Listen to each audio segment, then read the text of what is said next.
এবার আওয়ামী লীগের ভোট আসলে কোন দিকে যাবে বলে মনে হয় ডক্টর নাহরিন? আওয়ামী লীগের ভোট তো মানে নেয়ার জন্য অনেক ধরনের চেষ্টা চলছে, তাই না? আপনি তো জানেন যে এইসব কথা বলে তো আবার কেস টেস হয়ে যায়। হ্যাঁ, যে আওয়ামী লীগের ভোট নেওয়ার জন্য অনেক জায়গাতে আপনি দেখেছেন, তিতাস নামের একটা জায়গায় জামাতে ইসলামের একজন নেতা উনি বলেছেন যে যখন ওনাকে মানে করা হলো তখন বলেছে যে ওরা তো আওয়ামী লীগেই ছিলেন ওনারা, এবং মানে জামাতে ইসলামী আওয়ামী লীগেই ছিলেন 17 বছর, এবং ওনারা জ্ঞানতই ছিলেন, তাদের হাই কমান্ড জানে।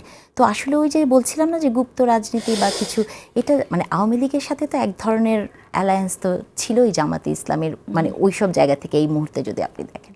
তা আওয়ামী লীগের ভোট নেওয়ার তো অসম্ভব চেষ্টা চলছে, এবং আমি মনে করি জাতীয় পার্টির ভোটটা নেওয়ার চেষ্টা করছে। আসলে জামাতে ইসলামী, আসলে আমি এটাকে কোনো খারাপ কিছু মনে করি না জেসিন, কারণ এটা ভোটের রাজনীতি, ভোট আপনাকে পেতে হবে, আপনি নানাভাবেই চেষ্টা করতে পারেন ভোট পেতে, এটাতে আমি আসলে কোনো খারাপ কিছু দেখি না। তবে আমার কাছে মনে হয় যে আপনি যেটাই করেন না কেন, মানে আপনি যখন একটি ধর্মকে নিয়ে রাজনীতি করবেন তখন আপনার সততার জায়গাটা ঠিক থাকতে হবে। যেমন ধরেন জামাতের লোকজন যখন আমেরিকাতে যায় তখন তারা, বা আমেরিকান এম্বাসিতে যায় তখন তারা বলেন যে তারা শরিয়া কায়েম করবেন না, কিন্তু এম্বাসি থেকে বের হয়ে যেয়ে আবার বলেন তারা শরিয়া কায়েম করবে, তাই না? তাহলে এই যে কন্ট্রাডিকশন, মানে একদিন আপনি একটা বলছেন আরেকদিন আরেকটা বলছেন, তো এইসব জায়গা থেকে বের হয়ে আমি মনে করি আপনার নিজস্ব অবস্থানটা যদি প্রকাশ করেন তাহলে কোন ভোট কোন দিকে যাবে বাংলাদেশের মানুষ এটা নির্ধারণ করবে।